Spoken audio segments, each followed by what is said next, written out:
is the craziest thing ever.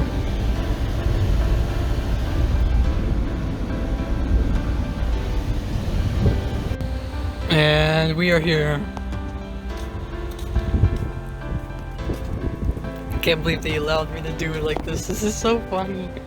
I even have an appointment. Let's get it. And look at all that free space. By the way, if you look at the Audi Q5, I just sold my B9 seats. I have to go ship them out. The main reason I went to Audi is because I bought this tool, the VAS6154, which is an official Volkswagen/Audi tool. I paid $2,000 for this original tool off one of the websites, the dealers.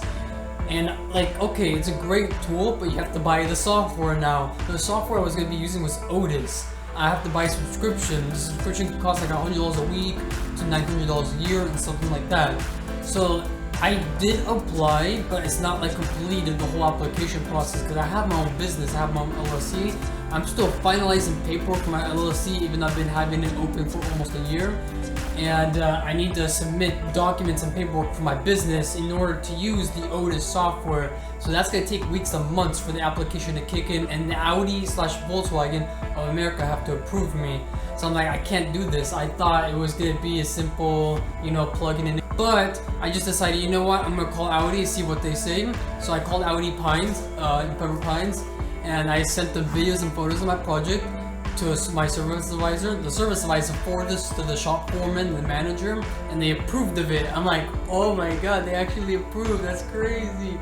So it wasn't that big of a surprise, but like they knew they were in for a surprise when I towed the car there, especially towing it with the Q5. What a badass day. But yeah, so that didn't work out as I expected, but that's fine. Hopefully in the next couple days I'll get a call from Audi and then we are good to go. Yeah!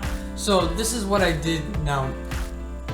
We have the 2018 Audi A4 engine bolted on to the CVT transmission because I'm still not able to figure out the DSG portion, the DL501 pinning for this car, because the B8.5 Audi A4s, doesn't matter if it's European version or US spec, they're running on the CAN bus, high and low interface in the car. Compared to the B9, the B9 uses like a FlexRay LIN interface sort of thing, so it's a bit more complicated than it is to get the car to read the DSG transmission. I'm still working on it, but right now the priority is just to go to Audi, get the disabled immobilizer and component protection like gone. That way we can at least get the car running and driving.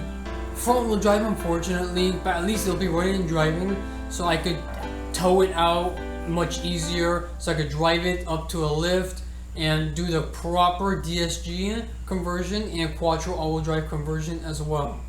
So I'm kind of stuck now. I'm getting help with a bunch of techs.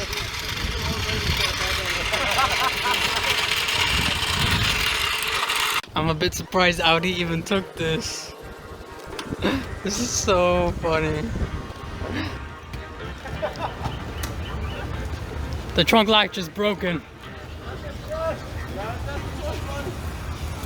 It was crazy how many people were honking at me on the road, taking photos and videos of the car, and Audi towing another Audi.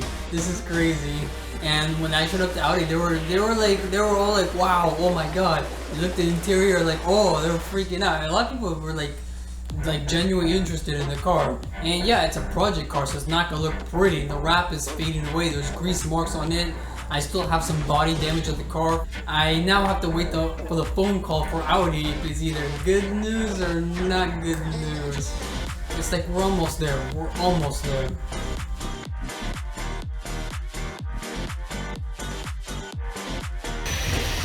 There's my baby. Alright, good news. I just got the call yesterday, which was Friday. I'm gonna go, I already paid. There's only, I can't tell you how much I paid, but I'm happy. Eating.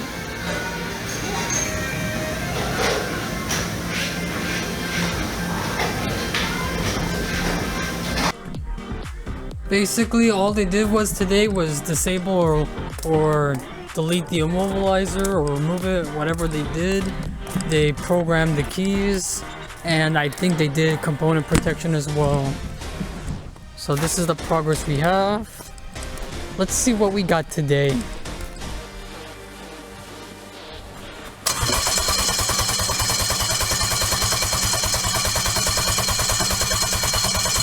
Oh my god!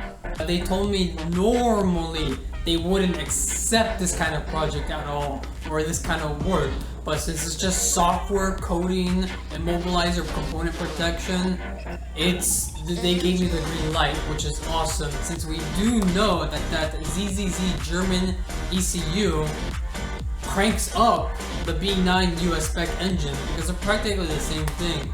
So the B9 has a little bit more sensors and stuff like that, and we have to be the leader coded out later on. But that's not a big issue. We know that the engine cranks up, and that is awesome. So now we just wait for the next video coming up. I don't know when. Anyways, I'll see you in the next one. Peace out, stay subscribed, share this channel, turn on notifications. Let's go!